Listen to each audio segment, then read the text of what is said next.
So regarding fitness and working out, I often hear and read people citing research and studies. And I have a little bit of an issue with that. The issue I have is that in my experience, the research and the studies of others are not necessarily going to apply to you. So it actually could be more of a detriment that you pay attention to that at all than a positive. And to further that a little bit, I'll use examples. Diet.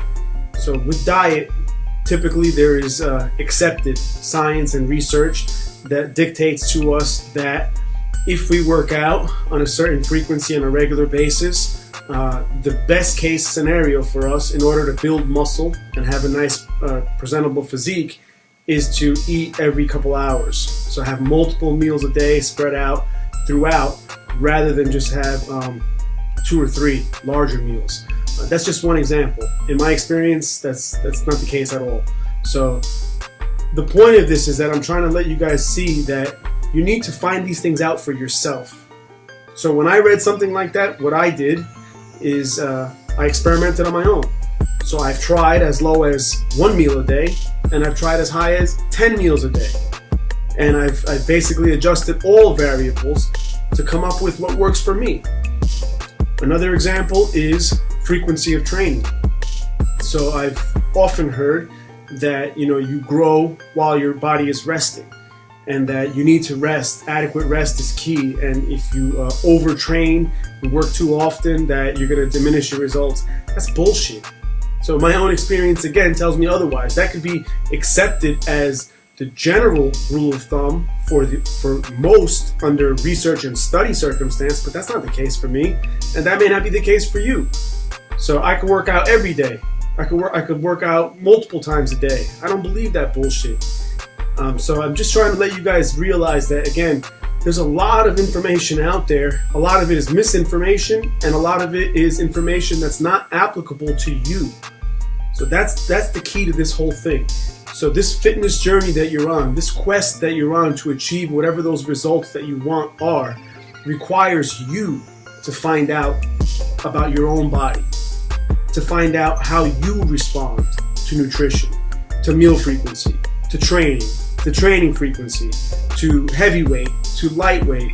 It all comes down to you.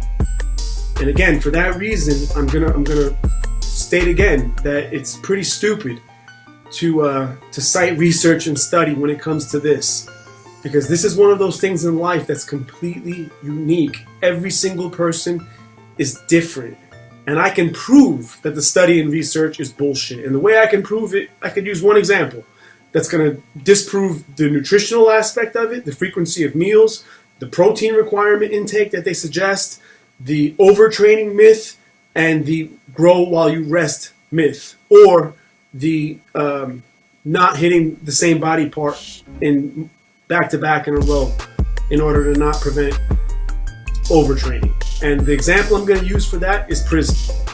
So I've been in prison, and I can tell you with certainty that shit is garbage. All that stuff I just said right there does not apply in prison. I've seen guys in prison, okay, with no weights, create physiques that will impress all of you out there. And I've seen them do it on state food, on garbage, barely any protein, garbage food that you wouldn't even feed your dog. And I've seen them do it. I've done it myself. I built and added so much size when I was away, working out every single day, multiple times a day. So again, this defies the science and research. The science and research says that you can't do that. It doesn't work that way. You can't build a physique with push-ups and pull-ups and body weight squats only. You need to continually add more resistance. That's garbage. That's bullshit. How did we do it? How did we do it if it's not possible? It's been done by many, many people. And what I'm trying to say again is that you should not adhere to research and study that was done on another, because you don't know how your body will respond. All right, I've seen guys who can get away with eating 1 meal a day. I've seen others that eat up to 10 a day in order to achieve similar results. I've seen guys that basically get fat with introduction of carbs into their diet, and I've seen the opposite. I've seen guys that could just eat whatever the fuck they want and still be shredded and stay hard and stay looking good. So Again, these are all examples that disprove the whole notion of science and research when it comes to this. The quest for physical fitness, it does not apply. So give it some thought, guys, and please take my advice in this. From this point forward, stop looking externally for the answers, for your answers. The answers for another are not going to be the same for you. So experiment on your own, stay positive, disregard all the bullshit. Don't let yourself be overwhelmed by so much information that's coming from every direction. Obtain the information and the answers on your own. And that is guaranteed the best way for you to speed up, maintain, and have continual interest in your bodybuilding and fitness journeys. So hope you enjoyed the video. Thanks.